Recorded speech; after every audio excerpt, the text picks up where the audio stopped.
Kalau ingin jadi orang yang berilmu, maka mesti belajar. Muta'allimah. Pertanyaannya, kenapa Nabi menggunakan kalimat muta'allimah? Tuh, yang saya tuliskan. Alim, sudah saya terangkan. Ya, jadi alim itu luas. Ayo teman-teman, Anda mungkin ada yang di agama, gak apa-apa, silakan, siapkan. Jalan. Ada yang di umum. Tapi kalau ingat dengar nasihat saya, kalau Anda berkarir di umum, niatkan itu untuk kepentingan ibadah. Itu pesan saya. Niatkan untuk kepentingan ibadah. Anda sedang pendidikan, sedang belajar, atau Anda kemudian mengamalkan ilmu, ada yang di bidang arsitektur, ada yang insinyur, ada yang dokter, ya, ada yang di birokrat, ada yang di diplomasi. Niatkan untuk ibadah. Sebab ketika Anda niatkan untuk ibadah, maka semua apa yang Anda pelajari saat proses pendidikan itu dituliskan pahalanya. Satu poin itu. Yang kedua, jadi punya nilai akhirat. Yang kedua, ketika Anda lulus dan Anda akan beramal, Anda akan langsung mendapat bimbingan Allah supaya menunaikan tugas pekerjaan Anda sesuai dengan koridor dan hukum-hukum Allah. Anda akan dijaga dari perbuatan maksiat. Itu akan menjaga Anda. Jujur akan terus menjaga kita. Jadi maksiat itu dijaga, dijauhkan.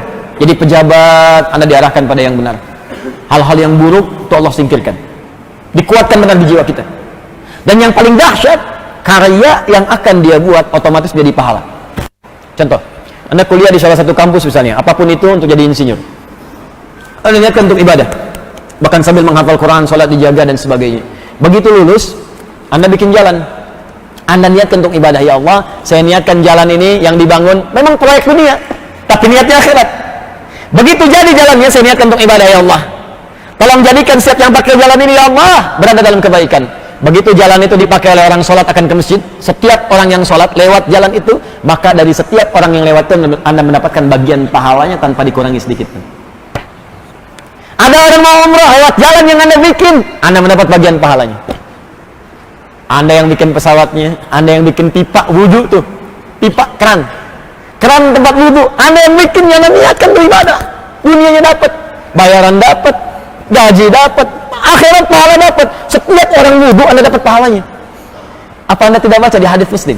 Man dalla ala khair falahu ajruhu mithla ajri fa'ilihi min ghairi an yanqusa min ajri syai'. Siapa yang menunjukkan, memfasilitasi pada kebaikan, dia mendapat pahala yang sama dengan yang mengerjakannya tanpa dikurangi sedikit pun. Allahu akbar. Siapa yang bikin karpet ini? Kalau cuma diniatkan untuk dunia, cuma dapat dunianya. Tapi berapa banyak orang sujud di sini? Siapa yang bikin speaker ini? Ustaz nggak punya ilmunya. Fikih speaker ada. Fikih itu penggunaan hukumnya. Yang bikin speakernya nggak bisa. Kalau nggak bisa bikin, mana Ustaz teriak-teriak sampai belakang. Nih, kedengaran suara saya, Bu? Belakang, kedengaran? Kedengaran? Tidak. Makanya nggak bisa jawab. Kedengaran suara saya? Kedengaran karena ada ini. Ini wasilah ini. Wasilah. Kalau nggak ada ini, nggak akan nyampe suara. Ya, kalau nggak direkam, nggak akan sampai orang-orang menyimak di luar masjid ini. Maka berbahagialah orang yang bikin video, orang bikin kameranya, orang bikin rekamannya, kalau diniatkan karena Allah. Pertanyaan saya, Anda selama kerja ini, bahkan ada yang sudah pensiun, diniatkan ibadah enggak? Berapa pahala Anda hilang sama bertahun-tahun? Ini mumpung yang masih belajar-belajar. Saya ada yang masih pakai seragam, teman-teman datang belajar, Masya Allah, berbahagialah Anda. Berbahagialah.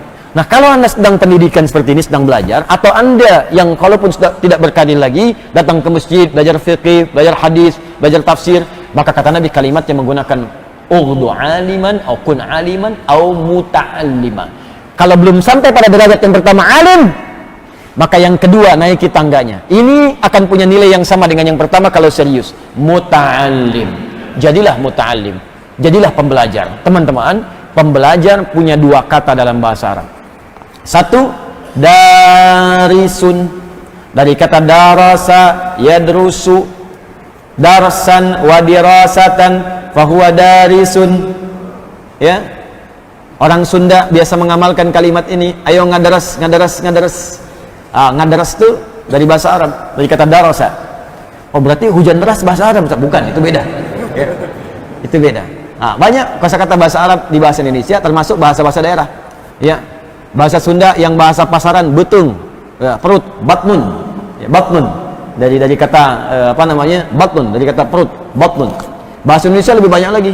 Musyawarah, bab, gitu kan? Lebih banyak lagi diserap. Makanya orang Indonesia kalau belajar bahasa Arab itu akan cepat. Karena hampir 60% kosakatanya, ya saya spesialisasi saya di bahasa. Ya, bahasa Arab untuk mendalami Al-Qur'an. Jadi saya juga mengkaji untuk tafsirnya, ya, fikihnya, hukumnya, tapi dasarnya tetap di ilmu bahasanya karena ini yang paling penting. Nah, teman-teman, ternyata 60% di bahasa kita itu rata-rata terambil dari bahasa Arab. Makanya akan cepat. Insya Allah akan cepat. Ya, dan itu ternyata bahasa Arab itu termasuk bahasa yang paling gampang tuh dipelajari. Makanya anak-anak kecil di Arab segini tuh cepat tuh, ya. Wah, langsung ketemu cepat sekali. Ya. Ya, burung beo dibawa ke Arab tuh sana, di Mekah tuh bisa tuh. Ya, 2 hari 3 hari ajarin. Kayak haluk ketemu orang Arab, "Hai halak. Alhamdulillah nabi khair. Anta man? Min aina anta? Min al-jinnati wan nas." Ya, wah, itu pokoknya cepatlah beo. Jadi kalau beo aja bisa, masa kita susah? Ya, masa kita susah. Nah, itu darasa yadrusu. Ada yang kedua, ta'allama yata'allamu, ta'alluman fa huwa muta'allim. Ta'allama. Jadi ada darasa.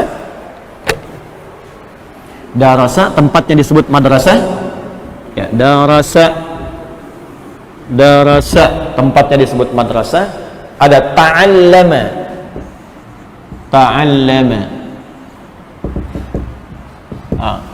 Darasa orangnya daris, yang mengajarnya mudaris, tempatnya madrasah.